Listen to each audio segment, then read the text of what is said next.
प्यारे दोस्तों, अगर मैं आपसे एक सादा सा सवाल पूछूं, दुनिया का अमीर तरीन शख्स कौन था? यकीनन आप सबका जवाब होगा कारून। भला वो क्यों ना हो? उसके खजानों की कुंजियां भी इतनी भारी थीं कि ताकतवर मर्दों की एक जमात उन्हें उठाने से कासिर थी।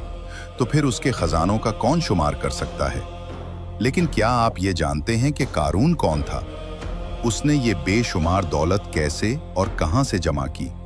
इसके पास ऐसा कौन सा इल्म था जिससे वो दुनिया का सबसे अमीर शख्स बन गया? और उससे भी अहम बात यह है कि उसकी मौत के बाद ये सारा खजाना कहां चला गया? और क्या वाकई अब तक इस खजाने तक पहुंचने का सिराग मिल सका है? ये तमाम तर अजीब व गरीब मालूमात आज की इस वीडियो में हम आपको बताएंगे। लिहाजा आपसे हमारी ये गुजारिश है कि हमारी इस वीडियो को एंड तक जरूर देखिएगा। सबसे पहले बात करते हैं कि कारून कौन था। कारून बनी इसराइल से ताल्लुक रखता था और ख़ास तौर पर हज़रत मूसा अलैहिस्सलाम की कौम में से था।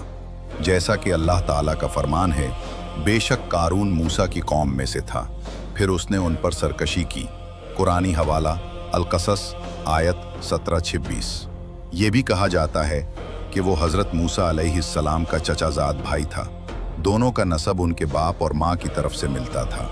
उसका नसब कुछ यूं है: कारून बिन यसहर बिन काह बिन लाए बिन याकूब, जबकि हज़रत मूसा का नसब है मूसा बिन इमरान बिन काहिफ। इस तरह दोनों का नसब काहिफ बिन लावी पर मिलता है। बाज़ उलमा के मुताबिक कारून अपनी ज़िंदगी के इब्तिदाई हिस्से में हज़रत मूसा अलैहिस्सलाम का पैरोकार था और वो बहुत ज़्यादा इबादत गुजार था। यहाँ तक कि कुछ रिवायात के मुताबिक उसने बनी इसराइल में से किसी और के मुकाबले में इबादत का ऐसा दर्जा हासिल कर लिया था जो किसी और को नसीब ना हुआ। ये भी कहा गया है कि वो 40 साल तक एक पहाड़ पर अल्लाह की इबादत के लिए गोशा नशीन रहा। उसे उसके इल्म और तौरात की खूबसूरत तिलावत की वजह से अल मुनव्वर यानी नूर वाला कहा जाता था। अगरचे बाज़ उलमा ने इन रिवायात को मुस्तरद किया है और उनकी तस्दीक के लिए कोई सही दलील नहीं मिलती। ये भी कहा जाता है कि इब्लीस ने कारून को बहकाने की कोशिश की, लेकिन वो कामयाब ना हो सका।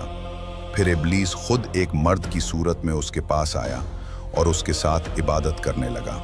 इब्लीस ने इबादत में उससे भी बढ़कर मकाम हासिल कर लिया, जिससे कारून को इब्लीस के सामने बहुत ज़्यादा आजिज़ी महसूस होने लगी।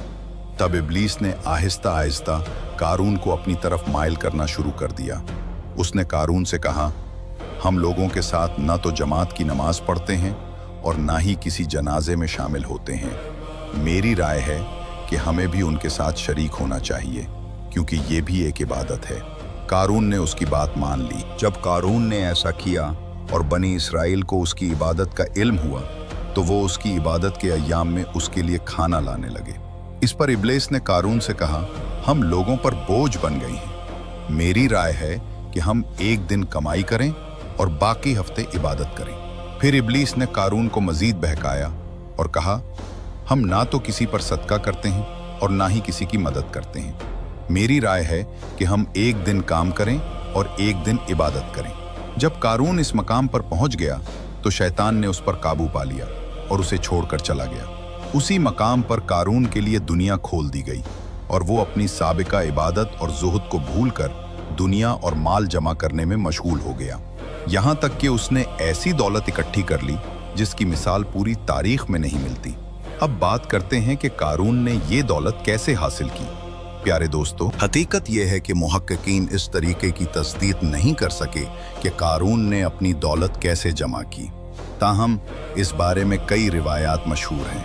पहली रिवायत के मुताबिक वो तिजारत का काम करता था, जिसमें वो बहुत ज़हीन और माहिर था। इसके ज़रिए इसने ये बेपनाह दौलत इकट्ठी की। दूसरी रिवायत यह है कि कारून को कीमिया का इल्म हासिल था, जो एक चीज़ को दूसरी चीज़ में तब्दील करने का इल्म है। कहा जाता है कि वो खालिस कीमियाई अमल से मट्टी को सोना बना लेता था, जिसकी वजह से इस बेशुमार माल और दौलत जमा कर लिया और वो दुनिया का सबसे अमीर तरीन आदमी बन गया। तीसरी रिवायत यह है कि उसको इसमें आज़म का इल्म था, जिसके ज़रिए अगर कोई सवाल करे तो उसे अता कर दिया जाता है और अगर कोई पुकारे तो उसकी पुकार कबूल हो जाती है। उसने अल्लाह से माल का रिस्क मांगा तो अल्लाह ने उसे कबूल कर लिया और वो दुनिया का अमीर तरीन शख्स बन गया। ताहम एक और राय जो उलमा में सबसे ज़्यादा मशहूर है वो ये है कि कारून कानों और गारों से सोना निकालने का काम करता था। वो अपने ज़माने में वाहिद शख्स था जिसे पत्थरों से सोना निकालने और फिर उसे सिलाखों में तब्दील करने का तरीक़ा मालूम था।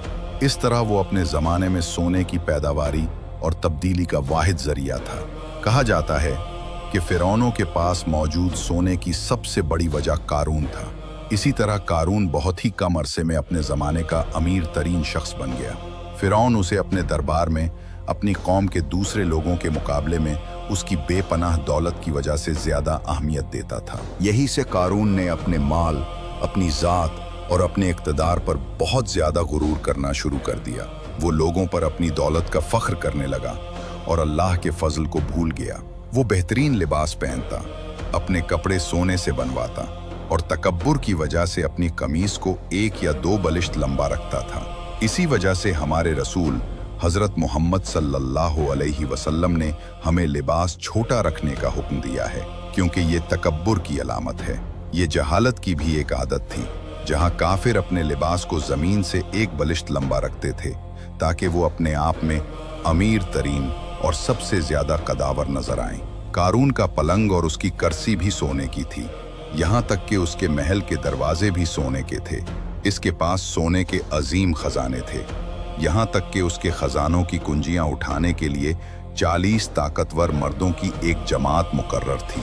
जब उसके खजानों की कुंजियों का ये हाल था तो खुद उन खजानों का क्या हाल होगा। अल्लाह ताला का फरमान है, और हमने उसे इतने खजाने दिए थे कि उनकी कुंजियाँ ताकतवर मर्दों की एक जमात को भारी लगती थीं। कुरानी हवाला अल-क़सस आयत 76। कारून और हज़रत मूसा अलैहिस्सलाम की कहानी उस वक्त शुरू हुई जब अल्लाह ताला ने बनी इसराइल पर ज़कात का हुक्म नाजिल किया। जब अल्लाह ने इसका हुक्म दिया तो हज़रत मूसा अलैहिस्सलाम ने भी उन्हें इसका हुक्म दिया। कारून ने सबसे ज़्यादा इसका इनकार किया क्योंकि उसे अपने माल से बहुत ज़्यादा मोहब्बत और खौफ था। लेकिन हज़रत मूसा अलैहिस्सलाम के खौफ ने उसे उनके पास जाने पर मजबूर किया ताकि वो उनको राज़ी करे। हज़रत मूसा ने उसे हुक्म दिया कि वो हर 1000 दिनार में से 1 दिनार और हर 1000 बकरियों में से 1 बकरी ज़कात में दे। कारून पहले इस बात पर राज़ी हो गया, लेकिन वो इससे नाखुश था। जब कारून अपने घर वापस आया तो उसने महसूस किया कि ये बहुत ज़्यादा है और उसका नफ्स अपना कुछ भी माल निकालने पर तैयार नहीं हुआ। लिहाजा कारून ने उन लोगों से राब्ता किया जो उसके साथ बैठने के आदी थे और उनसे कहा, मूसा ने तुम लोगों को बहुत से कामों का हुक्म दिया है और तुमने उनकी इताअत की है। अब वो तुम्हारा माल लेना चाहता है तो हमें उसके साथ क्या करना चाहिए? लोगों ने कहा, आप हमारे बड़े हैं और हम आपके हुक्म के ताबे हैं। आप जो चाहें हमें बताएं, हम आपके साथ हैं। कारून ने उनसे कहा, हम एक बदकार औरत को लाएंगे और उसे माल की पेशकश करेंगे ताकि वो लोगों के सामने मूसा पर खुद से जिना करने का इल्ज़ाम लगाए, जिससे मूसा का मामला ख़त्म हो जाए। रवायात के मुताबिक कारून ने वाकई एक बदकार औरत को बुलाया, उसे 1000 दीनार और सोने का एक तश्त दिया और उसे हुक्म दिया कि वो लोगों के सामने हज़रत मूसा के पास जाए और उस पर ये इल्ज़ाम लगाए कि उसने उसके साथ जिना किया है। जब अगला दिन आया, कारून हज़रत मूसा अलैहिस्सलाम के पास गया और उनसे कहा कि लोग बाहर आपका इंतज़ार कर रहे हैं ताकि आप उन्हें नसीहत करें। जब हज़रत मूसा बाहर आए और लोगों से गुफ्तगू शुरू की तो उन्होंने कहा, जो शख्स शादीशुदा न हो और जिना करे तो हम उसे 100 कोड़े मारेंगे, और जो शादीशुदा हो और जिना करे तो हम उसे संसार कर देंगे यहाँ तक कि वो मर जाए। कारून ने उनसे कहा, यहाँ तक कि अगर आप खुद भी हों? हज़रत मूसा ने जवाब दिया, हाँ, यहाँ तक कि अगर मैं खुद भी हूँ। कारून ने कहा, लोग ये दावा करते हैं कि आपने एक औरत के साथ जिना किया है। हज़रत मूसा ने कहा, इस औरत को बुलाओ जो ये दावा करती है। फिर हज़रत मूसा अलैहिस्सलाम गए और अल्लाह के लिए 2 रकत नमाज अदा की। जब वो औरत लाई गई तो हज़रत मूसा ने उससे कहा, इस अल्लाह की कसम जिसने समंदर को 2 हिस्सों में तकसीम किया और तौरात को नाजिल किया, सच बोलो। इस औरत ने सच बोल दिया और जो कुछ हुआ था वो सब कुछ बता दिया। उसने अपने किए पर तौबा की और अल्लाह से मुआफ़ी तलब की। इससे कारून का गुस्सा और हज़रत मूसा से उसकी नफ़रत और भी बढ़ गई। यही से कारून ने हज़रत मूसा अलैहिस्सलाम से अदावत शुरू कर दी और उनकी दावत की मुखालफत और उन्हें झटलाना शुरू कर दिया। अल्लाह ताला का फरमान है, और हमने मूसा को अपनी निशानियाँ और वाज़ेह दलीलें देकर फ़िरौन, हामान और कारून की तरफ भेजा, तो उन्होंने कहा जादूगर है, झूठा है। कारून हज़रत मूसा अलैहिस्सलाम को ललकारता और मुकाबला करता रहा और अपने माल पर ज़्यादा से ज़्यादा तकब्बुर करता रहा, यहाँ तक कि वो दिन आ गया जब कारून एक अजीम जुलूस के साथ अपनी कौम के सामने निकला। वो अपने ख़जानों की कुंजियाँ 70 ताकतवर और मजबूत खच्चरों पर लाद कर अपने साथ ले जा रहा था। कारून की ये आदत थी कि वो जहाँ भी जाता अपनी कुंजियाँ अपने साथ ले जाता था, ताकि वो लोगों पर अपनी दौलत और उसके मालिक होने का तकब्बुर और फ़ख्र कर सके। जब कारून इस जुलूस के साथ लोगों के दरमियान से गुजर रहा था, तो उसका गुजर हज़रत मूसा अलैहिस्सलाम के पास से हुआ, जो लोगों के दरमियान थे और उन्हें अल्लाह का हुक्म बयान कर रहे थे। जब लोगों ने कारून का जुलूस और उसकी अज़मत देखी, तो उन्होंने हज़रत मूसा को छोड़ दिया और कारून के जाहे व जलाल, उसके माल और उसके ख़जानों की तरफ मुतवज्जी हो गए। यहाँ तक कि लोगों में से एक गिरोह ने ये तमन्ना की कि काश वो भी कारून जैसे होते। उन्होंने कहा, काश हमें भी वही कुछ मिलता जो कारून को दिया गया है, बेशक वो बड़ा नसीब वाला है। इस पर हज़रत मूसा अलैहिस्सलाम को गुस्सा आया और उन्होंने उन्हें नसीहत की और बताया कि अल्लाह का सवाब उनके लिए बेहतर और बाकी रहने वाला है, उन लोगों के लिए जो ईमान लाए और तकवा इख्तियार किया। फिर हज़रत मूसा कारून के पास गए और उसे नसीहत की कि वो अल्लाह के दिए हुए माल में तकवा इख्तियार करे और उस पर तकब्बर और फ़ख्र न करे। लेकिन कारून ने अपने इक़्तिदार पर और भी गुरूर किया और मूसा से कहा, ये सब मुझे अपने इल्म की वजह से मिला है, यानी ऐ मूसा, ये माल मुझे अपनी ज़हानत की वजह से मिला है और इसमें किसी का कोई फ़ज़ल नहीं है। और अगर तुमने अपनी नबूवत की वजह से लोगों पर फजीलत हासिल की है, तो मैंने माल की वजह से तुम पर और तमाम लोगों पर फजीलत हासिल कर ली है। मैं तुम्हें चैलेंज करता हूँ, ए मूसा, अगर तुम वाकई नबी हो जैसा कि तुम दावा करते हो कि मैं तुम्हारे खिलाफ लोगों के सामने बददुआ करूँगा और तुम मेरे खिलाफ बददुआ करो, फिर हम देखेंगे कि हम में से कौन ज़्यादा हक पर है।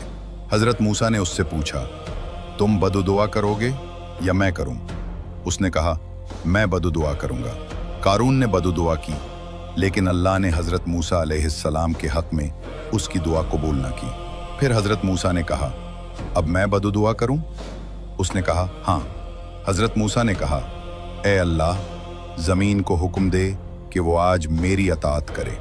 अल्लाह ने हज़रत मूसा पर वही की कि मैंने ऐसा ही कर दिया है। हज़रत मूसा ने कहा, ए ज़मीन, इन्हें अपने अंदर ले लो। ज़मीन ने इन्हें उनके पाँव तक अपने अंदर ले लिया। फिर उन्होंने कहा, इन्हें ले लो, तो ज़मीन ने इन्हें उसके घुटने तक अपने अंदर ले लिया, फिर उनके कंधों तक। फिर उन्होंने अपने हाथ से इशारा किया और कहा, इनके ख़जानों और अम्वाल को मेरे पास लाओ। तो ज़मीन ने इन सब को बाहर निकाल दिया, यहाँ तक कि लोगों ने उन्हें देखा।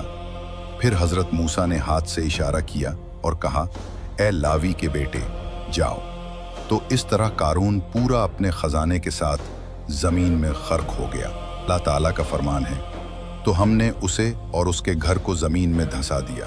तो कोई भी जमात ऐसी न थी जो अल्लाह के सिवाय उसकी मदद कर सकती, और ना ही वो खुद मदद करने वालों में से था।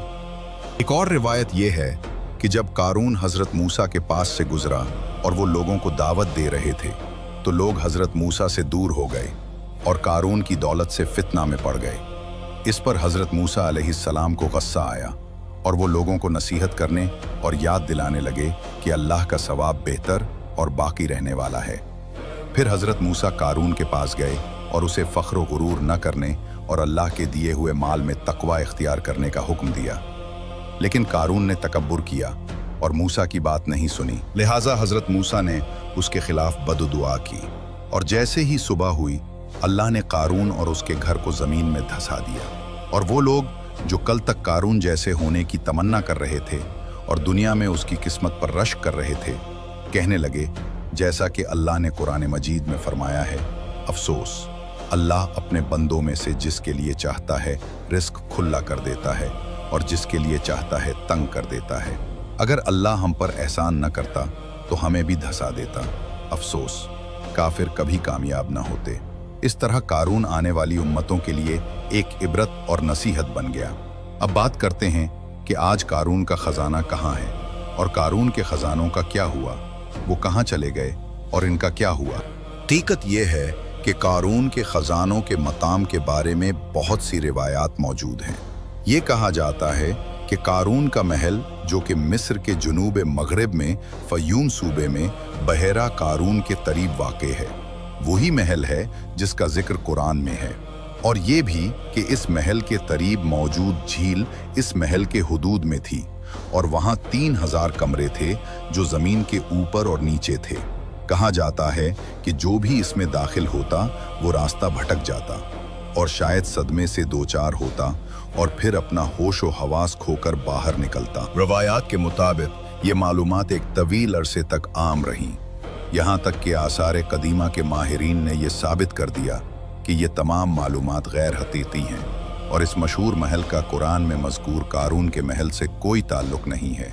और ये कि मिस्रियों ने उसे कारून का महल इसलिए कहा क्योंकि ये बहरा कारून के करीब वाक़ था, जिसका नाम इसकी कसरत से खल्दियों और खलीजों की वजह से रखा गया था, और इसे इब्तिदा में बहरा उल कुरून कहा जाता था, जो बाद में बदलकर बहरा कारून हो गया। ये भी पता चला कि इन मालूमात को यहूदियों ने फैलाया था जब वो मिस्र में मौजूद थे। उन्होंने ये अफवाह फैलाई कि ये महल कुरान में मज़कूर कारून का है और तौरात में मज़कूर कोरह का है। तौरात के मुताबिक कोरह लावे बिन याकूब की नस्ल में से था, जिसने नबी हज़रत मूसा और हारून अलैहिस्सलाम के खिलाफ बगावत की क़यादत की थी।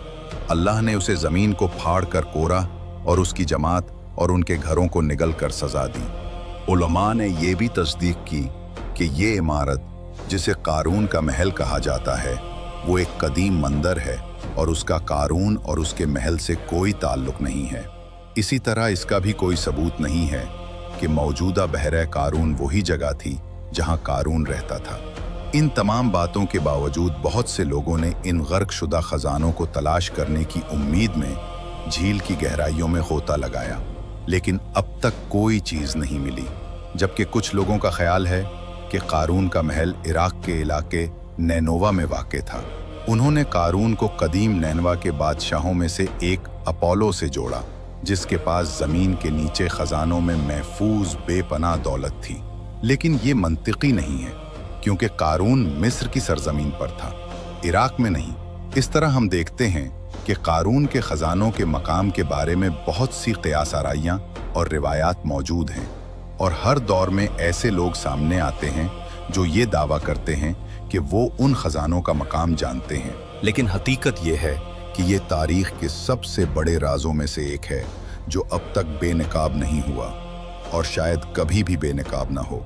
यहाँ तक ये दुनिया के अमीर तरीन शख्स की कहानी और उसके खजाने हमेशा एक राज ही बनकर रहेंगे। अल्लाह ताला ने इसका जिक्र कुरान मजीद में हमारे लिए एक इबरत, एक निशानी और एक नसीहत के तौर पर किया है। कुरान हमेशा माजी की उम्मतों की कहानियाँ इज्तिमाई या अफरादन बयान करता है, ताकि बाज़ लोगों की झूठी बातों को रद्द किया जा सके, या ताकि ये उन लोगों के लिए एक इबरत हो जो नबी हज़रत मोहम्मद सल्लल्लाहु अलैहि वसल्लम की दावत का इनकार करते हैं और झुटलाते हैं।